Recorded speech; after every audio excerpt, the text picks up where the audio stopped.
Assalamualaikum warahmatullahi wabarakatuh. Perkenalkan, nama saya Lani Ardiati dengan NIM 2104890, mahasiswa semester 2 dari program S1 Ilmu Gizi Universitas Almata, akan menyampaikan video yang dibuat bertujuan untuk memenuhi tugas ujian pada blok Biosens dengan dosen pengampu Ibu Yulinda Kurniasari, SGZ MPH.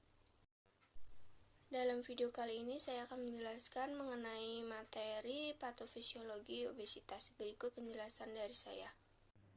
Apa sih obesitas itu?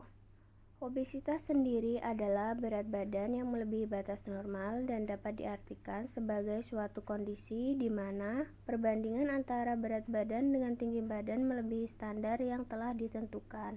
Obesitas merupakan kondisi gangguan yang melibatkan lemak tubuh berlebihan sehingga dapat meningkatkan risiko masalah pada kesehatan. Obesitas ini seringkali terjadi karena kalori yang masuk lebih banyak daripada yang dibakar melalui olahraga dan kegiatan normal sehari-hari. Obesitas terjadi karena adanya kelebihan energi yang disimpan dalam bentuk jaringan lemak. Gangguan keseimbangan energi ini dapat disebabkan oleh faktor eksogen atau obesitas primer sebagai akibat nutrisional 90% dan faktor endogen atau obesitas sekunder akibat adanya kelainan hormonal. Sindrom atau defek genetik meliputi 10%. Pengaturan keseimbangan energi diperankan oleh hipotalamus melalui 3 proses fisiologis, yaitu pengendalian rasa lapar dan kenyang, mempengaruhi laju pengeluaran energi, dan regulasi sekresi hormon. Kemudian, apa aja sih penyebab obesitas dan bagaimana dampak negatif bagi penderitanya? Penyebab obesitas yang pertama yaitu faktor genetik. Genetik atau faktor keturunan termasuk penyebab obesitas yang paling sering terjadi. Faktor keturunan menjadi penyumbang utama karena gen memberikan instruksi pada tubuh untuk merespon perubahan di lingkungannya. Anggota keluarga cenderung memiliki pola makan dan aktivitas yang serupa. Yang kedua yaitu stres atau depresi. Beberapa orang ketika merasa sangat stres membiarkan dirinya untuk memenuhi kebutuhan emosionalnya dengan makan. Makan akibat stres ini kemungkinan besar didominasi oleh makanan berkalori tinggi, bahkan saat tidak merasa lapar. Dan bila kebiasaan ini diteruskan tanpa dibarengi dengan aktivitas fisik, tentu bisa memicu kenaikan berat badan yang bisa berakhir pada obesitas. Yang ketiga, jarang bergerak atau olahraga. Terjadi karena jumlah kalori yang dimakan tidak terbakar sepenuhnya. Akibatnya, kalori yang tersisa berubah menjadi lemak dan menumpuk di bagian perut hingga memicu kenaikan berat badan.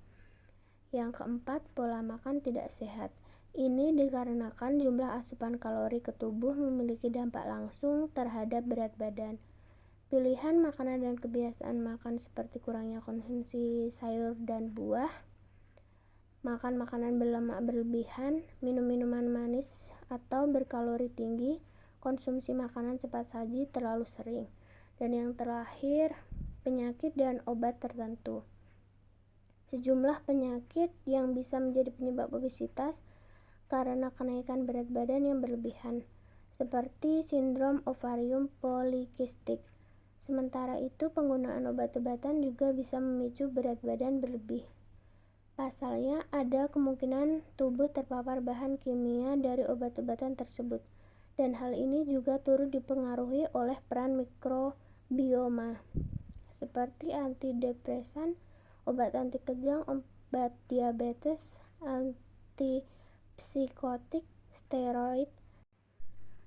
Dan untuk dampak negatif obesitas sendiri, yang pertama, sulit bernafas.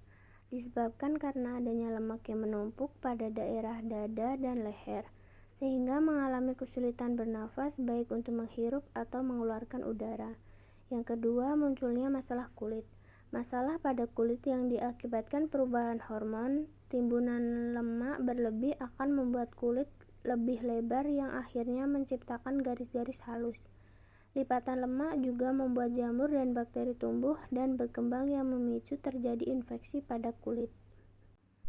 Lalu untuk mengatasi masalah obesitas tersebut memiliki beberapa cara, yaitu dengan mengatur pola makan. Yang pertama, menghitung kebutuhan kalori. Penggunaan kalori akan dilakukan bertahap hingga mencapai angka kebutuhan kalori sesuai dengan berat badan ideal. Yang kedua, pilih bahan makanan yang tepat. Dengan cara memilih bahan makanan berserat seperti oats, pasta dari gandum, atau nasi merah.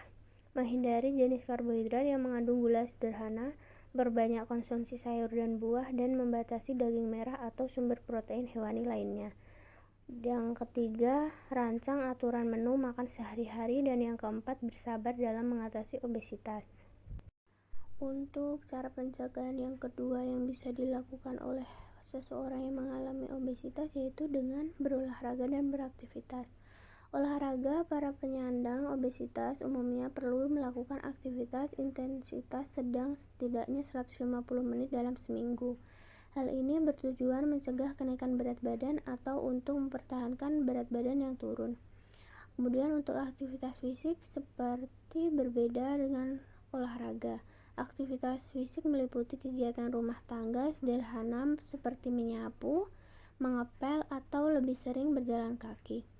Dengan lebih banyak bergerak, tubuh akan membakar lemak dan kalori lebih banyak. Dan untuk cara mengatasi obesitas berikutnya yaitu dengan perubahan perilaku.